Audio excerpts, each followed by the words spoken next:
Hi everyone, I'm Dian Hermalia Andesta, NPM 224111067, Management Class 22DX. I will explain the material about the legal position of taxes, the difference between taxes and levies, the conditions for collecting taxes, tax resistance, direct taxes and indirect taxes. Taxes are contributions paid to the state in accordance with enforceable laws. Tax law is a collection of laws and regulations that are valid and regulate the relationship between the government as the collecting party and the people as the payer. Based on Law No. 16 of 2009 concerning general provisions and procedures for market taxation 1.1, tax is a taxpayer contribution to the state owed by individuals or entities that have a compelling nature based on law and do not get direct rewards and are used for the needs and prosperity of the people. The following is an explanation of the legal position of taxation. Civil law regulates the relationship between one individual and another. Public law regulates the relationship between the government and its people. Public law, tax law, criminal law, and state administrative law. So the position of tax law is part of public law that regulates the relationship between the government as a tax collector and the people as taxpayers. The conditions for tax collection, among others. 1. Tax collection must be fair. 2. Tax collection must be based on the law. 3. Tax collection does not disrupt the economy. 4. Tax collection must be efficient. 5. The tax collection system must be simple. Tax resistance is the refusal to pay taxes because of opposition to the government that receives the tax, or government policy, or as opposition to taxation itself. Tax resistance is a form of direct action and, if in the form of violation of tax regulations, also a form of civil disobedience.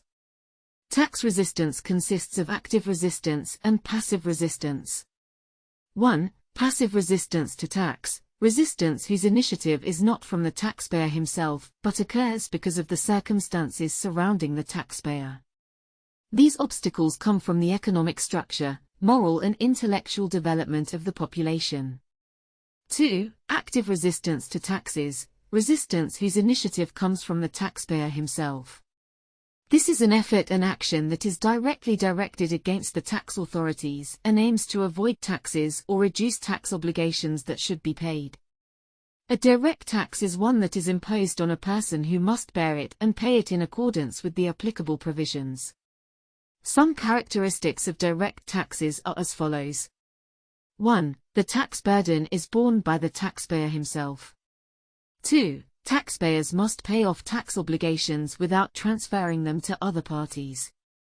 3. Direct tax is usually a periodic obligation due to the existence of a tax assessment letter.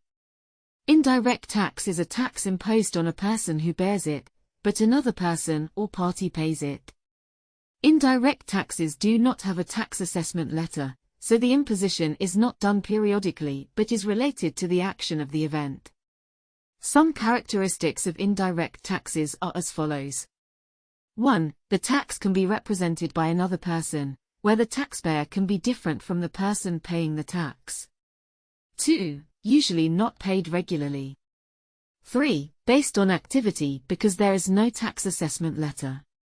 The similarity of direct and indirect taxes is the involvement of the following three elements or elements, namely, 1. The existence of taxpayers, which are those who are legally, juridically, obliged to pay taxes.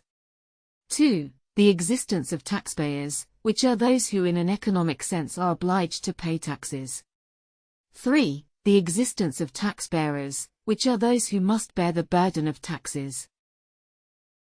The difference between direct and indirect taxes itself can be seen from the relationship between taxpayers, tax liabilities, and tax bearers.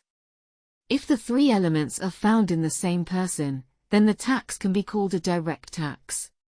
Meanwhile, if the three elements are found in separate parties, it is called an indirect tax.